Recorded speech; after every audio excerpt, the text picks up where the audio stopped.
concerns you the most about their defense? Schematically, they're very well coached. First off, they get lined up, and all schemes are good. It comes down to personnel, and they have very, very good personnel. But schematically, they mix up the coverages, they mix up the fronts, and they know what they're doing. They know how to get to their adjustments, and he can kind of see what formation you're in and make his calls. He does a nice job of that. Very well coached, but again, usually it comes down to personnel, and they have very good personnel. It starts up front, very, very good defensive line. Linebackers are active. Corners are all conference players, and the safeties are very good as well. So I think it fits them well in what they do, and it'll be a big challenge for our offense. Pat Murphy, 24/7 Sports. Ryan, we saw a little bit of practice yesterday. It looked like Luke, as you told us earlier in the week, was doing some stuff at guard. Yep.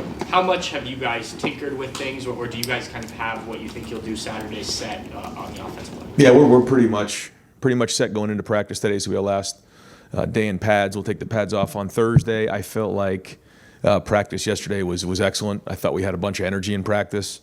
Guys were competing. It's a combination of good on good and also against scouts.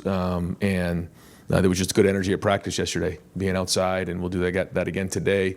And I think coming off of today's practice, last opportunity in pads this week, we'll get a feel for exactly what that rotation is going to look like. There's been some good positive mojo up there. Guys are getting after it. I feel like we got a good plan on what we want to get done this week. But let's take a look at the film here tonight, figure out where that's at, and then we'll attack tomorrow. Stephen Means, Cleveland.com. More of a big picture thing, but just what we got around the country, you've seen some other guys from the 25 recruiting class already enrolled and participating in practice. Are there guys you're expecting as you try to make this run here to join you guys and practicing, whether it's now or getting out to bowl sites? Yeah, so we've talked, guys need to finish their high school career first and then move on from there. But classes start here the first week of January. So based on how things go, we've talked to those guys about that opportunity, and some of them have to make a decision whether they want to play in all-star games or not. But for those who are enrolling at mid-year, based on how these next few games shake out, we're going to have an opportunity to have these guys here, and that's been the plan all along, to have them practice with us all the way to the 20th. And just to follow, is Eric still with you guys now that he's in the portal? Right now he's not. He's not, yeah. Whitney Harding, WCMH. Hey Ryan, on that snippet that we saw. But just so you know, that was his decision. Yeah, just so you know that. Yeah. That snippet of practice we saw yesterday, you were with the offensive line, very active, very vocal. Considering what that group's going through, that makes sense. What has this week been like for you, being more involved with them and being a part of that group? Well, want them to play with great confidence in this game, and whenever you feel like there's something that needs addressed, you got to make sure you're on it. And I feel like they've had a good week of practice, and their confidence is building, and I want to be a part of that. I'll be a part of that again today. Justin's worked hard this week, and those guys have as well. But it comes down to the leadership of Donovan and Josh, and then it goes from Carson, and then obviously to the guards. But I think it also helps having Will, encouraging these guys with leadership. When you get into playoff games, obviously the offensive line play is critical, and we need these guys to play really, really well. So same thing, we'll be in there today, and I feel like yesterday was a good, again, mojo coming off the field, good energy coming off the field that way, and they know how they need to play in this game. Not that everything has to be perfect, but we got to rock off the ball and knock people back. They have a good front, and so might we swing and miss every once in a while? Okay, but we're not going to swing and miss by not being aggressive. We're going to be aggressive. We're going to go after these guys and making sure that we're moving back the line of scrimmage. And we got to make sure we do that again today in practice, and then use the time leading up to the game to get their body and mind right to go play the game. Has it been fun for you to be a part of that energy?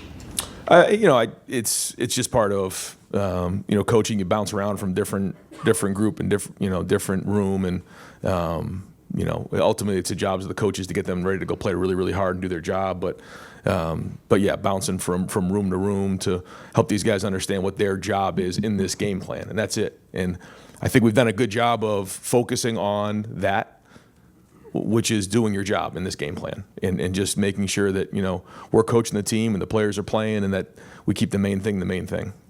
All right, Spencer Holbrook, Letterman Row.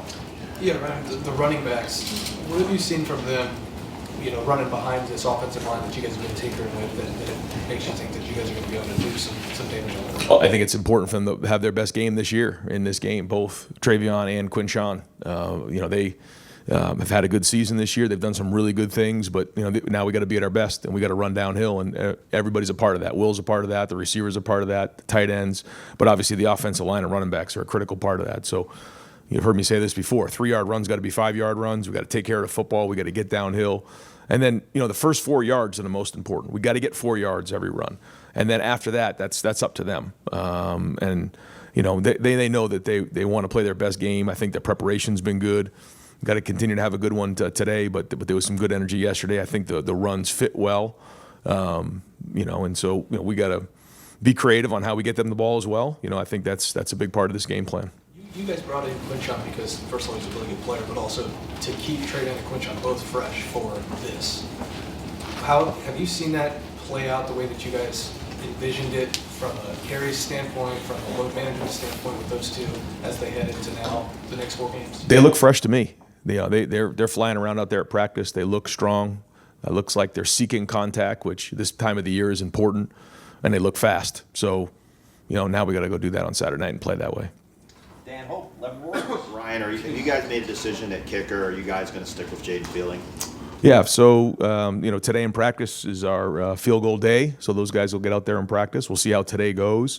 We'll see how the rest of the week goes, and then, we'll make a decision at the end of the week how we want to enter the game. Not that that's any different than any other week, but we'll certainly be taking a hard look how it goes today. How have you seen Jaden respond to that Michigan game? Well, I think his teammates have been good in terms of support and knowing that we wouldn't have put him in the game if we didn't trust him. But he also knows that he's got to do his job. Everyone's got to do their job around here, and it's very important to winning games that everyone does their job. His job is to make field goals, and so he's got to have a good day today, and Austin will be right in there too, and they'll both have an opportunity to kick today, and we'll make a best decision coming out of the this week of practice that we can to see who gives us the best chance to win the game, and then we'll go from there. Austin Ward, the podcast. Ryan, when you talk about rocking off the ball, knocking back the line of scrimmage, certainly that would have been easier if you had Josh and Seth. When you are shorthanded, I know you can't abandon that mentality. What other solutions could there be if you are not at the same level that you were 6 weeks ago? Yeah, well, I think that's a mentality. Now, schematically, you got to make sure that we're adjusting and doing, again, maximizing our strengths, minimizing our deficiencies. We got to do that in this game. And so, yeah, without getting into too much, we got to still, we're Ohio State. We still got to be able to do that. However, there are ways that we can, again, maximize our talents, and that's probably the best way to put it without getting to too many details on things. But you're right. You got to find out what your guys do the best, and then go from there. But I also think we have some capable guys up there that can, do a great job of, getting knocked back, and but a part of that is double teams. You gotta use your technique, and then the running back's got to get downhill, and then there's a confidence level in that, and we'll continue to work this game plan. I think that we got a good plan on how we're going to attack this thing. Got to go put it on the field, but we're also not just going to run sideways all over the place. There's a good complement of getting the ball to the perimeter, but also running the ball and getting vertical. I know you love how we might see one snap of practice and make sweeping Right. Conclusions. And you still have to watch another practice and get the pads off. Do you think right now that Tegra would remain starting as the starter at right guard? Because it felt like that was maybe the spot that started the last conversation for the previous 3 weeks. I think it's a good point. I think you're going to see Austin kind of going back and forth. I think Luke has been at left here, left guard during these last couple weeks of practice. Tegra stayed at right, and that's kind of Austin will be the swingman because he's done both, and so I think you're going to see a rotation at both spots. Joey Kaufman, Columbus Dispatch. Ryan, the last game you had where you guys had a touchdown on your opening drive was Oregon, and I know you talked about in the past you don't script those series, they didn't come from buckets of plays, but is there anything you can do to maybe try to manufacture more points out of the gate, because you talked about it, sort of building confidence, especially important this week? Yeah, well, we always want to start every game fast. Ultimately, it comes down to playing 4 quarters. So that doesn't change anything. But it's all about execution, and we have to make sure that we're putting our guys in the best position to be successful and practicing it that way. And so once we move the ball into that red zone, we got to finish in this game in the red zone, and that's a big part of it, as coming off the last game. And so that's been an emphasis, and getting some confidence early in the game certainly would go a long way. Jeremy Birmingham, podcast. Ryan, I'm not sure if you want to talk about it. You guys just announced the signing of Philip Daniels in the transfer portal. As far as him individually, what do you think makes him a good fit for the potential spot on the offensive line? But in a bigger picture, has your portal approach changed at all based on the last couple of years, or is it where you guys are still looking to just supplement, fill a couple holes where it seems like a lot of college football is making wholesale changes to their roster? I think every year it's become probably a higher percentage just across the country. For us, it'll probably be the same thing this year. I think last year we ended up 7 or 8 guys. It'll probably be higher this year. Maybe there was another guy I'm forgetting, but I think every year that number is going to go up. But as we've talked about before, this sustainability of a program has got to be built through high school recruiting and then development and then retention of your roster, which that's not going to change here. That being said, we know that there's some positional needs that we got to get dressed, and we're going to work hard to make sure that we do that. I think there's unbelievable opportunity in certain spots. You're seeing some of that already, and so we'll be aggressive in making sure that we already have some good guys in that room already that we feel like can continue to grow and develop and then have a bright future ahead of them. But we certainly are going to need some help in there, and so we got to go out and make sure that we're addressing that, because we're getting ready to go play in a game, but there's another season coming real fast, and this portal is open, and so we got to make sure that we're doing our due diligence in building our roster for next season. Is there a recipe, like a guy like Philip, for example, who's got 3 years left to play, has gone out, left Ohio, played good ball somewhere else in the Big Ten, or that level of play? Is that like the recipe that you guys would like to follow? I think when you look at it, the NFL gives you a lot of great information, and when you look at the value of a rookie as opposed to somebody who's in their second contract who has shown that they can play in the NFL for multiple years at a high level, the value is different. Well, it's similar in college. There's certain freshmen that come in that are impact players day one, and that's one thing. But for a good majority of freshmen, it's going to take a year or two for them really to reach their true value or top value and potential on the field. So bringing folks in who have played years already in college, who have shown that they can play at a certain level, there's a value there that's different than bringing in an 18, 19-year-old player as a freshman. So those are all things that we're all looking to calibrate as we're figuring things out moving forward. Dylan Davis, Delaware Gazette. Just to clarify on Montgomery, so you talked about Austin and that swing guy. Is Luke in line to start potentially if things go well today? Is he going to start at left guard in this game? We really haven't talked about probably the starter yet, but they're going to roll and see how today goes, and then we'll kind of decide who's going to end up taking the first snap. You mentioned that Luke's been close to pushing for playing time and getting on the field. Was there anything that he's done that all of a sudden recently he made another jump to get onto the field, or is this more about just trying something to find your? I think it's been a steady increase over time, and now he's got to go put it on the field. Cameron Teague Robinson, The Athletic. Ryan, when you look at Tennessee's tempo and the way they kind of spread out defense with how wide they go, how much of a benefit is it to have 2 guys at safety like Caleb and Layton who can prevent their shots on the play action base, but also kind of have consistency and keeping Jack for himself? Yeah, and that's what they're trying to do. They're trying to, create space there, and having veteran guys who, understand how teams are trying to attack them, but they're also going to have to tackle very, very well in space. Not just them, but the corners. They're going to challenge you there. They're going to try to get the ball with perimeter screens and different things to the outside, and then also the linebackers. But ultimately, it's going to come down to our front. Our front's got to win up front. Our front has to win the gaps. They've got to do a good job of knocking back the line of scrimmage, getting off of blocks, and then we got to tackle really well. Their running back is an excellent player. He makes a lot of guys miss. He breaks a lot of tackles. So we got to be sure we're all running to the football, and that's one of the things about it being spread out. That is a challenge, but also the tempo part of it. And so they're counting on us not doing that. So we've got to do a good job of that. It's been a huge emphasis this week. I really like our plan. Our guys are energized right now. I think the guys on defense have great confidence in practice. You can feel it. You can just see it. So, again, focus today is just an unbelievable Wednesday practice. A lot of third down, a lot of red zone, a lot of situational things, which we know will be very important in this game. And then we polish it up on Thursday, Friday, and go.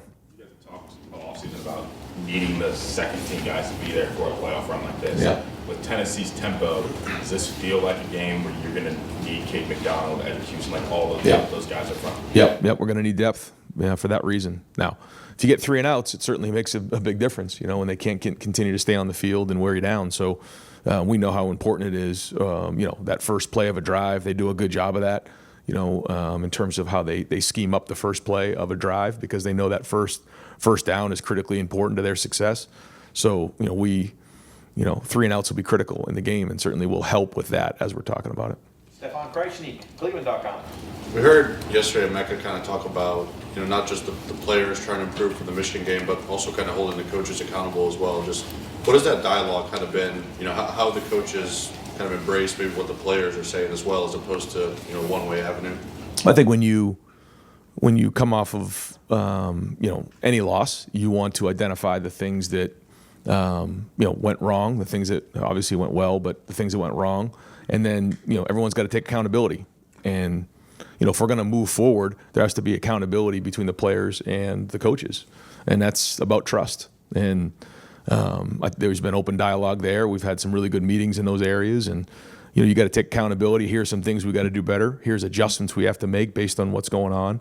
And then, both sides understanding that, we're all looking to do the same thing here. And I think you got a very, very mature team, so their feedback is very critical in this. And I thought it's been very, very productive. I think we're all in the same. It allows you to move on quicker. I think, you get to, get it out there. Everyone talks through it. Here are the adjustments we're going to make. Everybody agrees with it, and then we're all rolling in the right direction. And that's where we're at right now. How much do you think it helps a guy like Jeremiah to kind of see Mecca be one of those leaders? Do you feel like Jeremiah's voice has kind of grown, even though he's a freshman? He is still one of the best players on the team. Right now, I would say he lets his play do his talking for him. When he does speak up, people listen because they have a lot of respect for him. But right now, he's letting his play do his talking right now. But he's also getting an opportunity to see some tremendous leadership within the team. Andrew Gillis, Cleveland.com. Brian, when you look at Nico Iamaleava, what stands out about him on film, and maybe how have you seen him get better throughout the course of the second season? Well, he's got a strong arm, which is critical with their offense and how they want to, push the ball to the sideline. With the NFL hashes, with the college hashes, it's certainly wider than it is in the NFL. And so, they try to spread you all the way to the sideline. So he's in line with the quarterbacks they've had in the past who have a strong arm. He can get the ball out quickly, makes good decisions, but he's also athletic, and he's done a nice job of, if the first couple reads aren't there, he goes and looks to make plays. So we got to make sure that we got a good plan for his scrambles, because that's something that's kind of been hidden this year for them. And he's very accurate as well, so very talented. Joe Nugent, WCMH. Certainly won't be the first night game of the season, but first one in a long time. What does the day look like for the team as you build toward kickoff? Well, we've been practicing a little bit later on. We moved it back a little bit. 4 o'clock we felt like was good. We get any later than that, it gets a little bit too long of a day. But we've kind of moved things back a little bit on purpose. We've let them sleep in, as opposed to the last half of the season when we were playing at noon. We were getting guys to bed early. We were waking them up early. We were starting things a little bit earlier. With this game, we've had 3 weeks to prepare. We're letting them sleep in a little bit, bringing them in here and practicing later on, just to kind of get their biorhythms in sync for that. But the day of the game, again, let them sleep in, try to keep it as routine as possible. We'll have breakfast. We'll come over here for a little while, get a couple walkthroughs in, let them get some treatment, go back over, have a few meetings. 4 hours before the game, we have our pregame meal, and then we're on the bus and we're rolling. Bill Rabinowitz, Columbus Dispatch. Particularly against the better teams on your schedule, how close would you say you've come to playing the kind of football that you will need to play to win this whole thing? Yeah, I think you've definitely seen throughout the year, whether it's on offense, defense, and special teams, just very good play. But then you've also seen times where it hasn't been that way. So a complete game is what's required to win this game right here, and that's our focus. Yeah, I mean, for extended periods, you've had that in games. Penn State obviously played with Indiana, but not for 60 minutes against the better teams. Is that a fair assessment? Well, I think we've played some good teams this year. We've had 3 top 5 opponents, and we've gone obviously toe to toe with everybody and won 2 of them, and came up short obviously at Oregon. But there's they have good players too, and they've made plays, but. We know what our capability is, and we want to make sure that we're playing our best game on defense, our best game on offense, and obviously taking care of the football. And then obviously on special teams, you've seen us, really make a major impact in the second half of the season in special teams. So we have the capability to do that. I think you've seen that in some of those games as well. Go ahead, Bill. I'm sorry. It's been 3 weeks. It'll be 3 weeks since the last game. How long has it felt? I think as we get closer to this game, guys want to get back on the field now. You can feel it. There's just an edginess to them. They want to get back out and play this game, coaches included. It hasn't felt as long as a bowl practice, where it's been a month or so leading up to it. So I think it's a good lead up. I think we're in a good place right now, and guys are excited, and want to get this thing rolling, and we got a big month ahead of us. Tim May, Letterman Row. Oh, thank you very much. Brian, you played in some big games as a college quarterback and stuff. What would be your encouragement or whatever last minute kind of talk with Will Howard be about in a game like of this magnitude, where you got to be on point, but you also got to play free to a certain extent, right? I mean, what would you tell him? I guess I try to tell this to all the players, not just quarterbacks, but when you're playing in big games, you don't. Whether maybe it's a defensive lineman, or you don't sit up all night thinking about making that big sack or making that big throw. You really focus on going as hard as you possibly can, and those plays will happen because you've worked so hard. You're going to fall back to the level of your training, and your instincts will take over in those moments. I think sometimes when we try to play out a game or predetermine what's going to happen, you can get yourself a little bit sideways. So, for all those guys, it's, let's just, when you put your head on your pillow, just focus on going as hard as you possibly can and giving everything you have. And, maybe that's for him a scramble or, but for a quarterback, I think it's important in big games to find the rhythm of the game early on, and sometimes you can be a little too fast. Sometimes you can be a step slow. You got to find that rhythm early in the game, and then it kind of takes off from there. one last thing. When you look at plays, Denzel Burke forcing Tyler Warren out at like the 2 or 3 yard line at Penn State, last second kind of thing. That turned out to be a huge play because y'all got the goal line stand and then came off the goal line. Do you encourage that to your players, that every play can be the play? Yeah, that's a huge thing. We showed that clip in here after the game, and then the plays that followed right after that. And absolutely, every play matters in big games, and so that's it. And understanding that, you just never know when that play could be. And I think on defense, it's important. If something like that were to happen, you got to get them on the ground or some other situation. Give our defense a chance to get out there and play, because if you give them a yard, they're going to defend it. Thanks, man. Yeah. Thank Good. you very Okay, much. guys.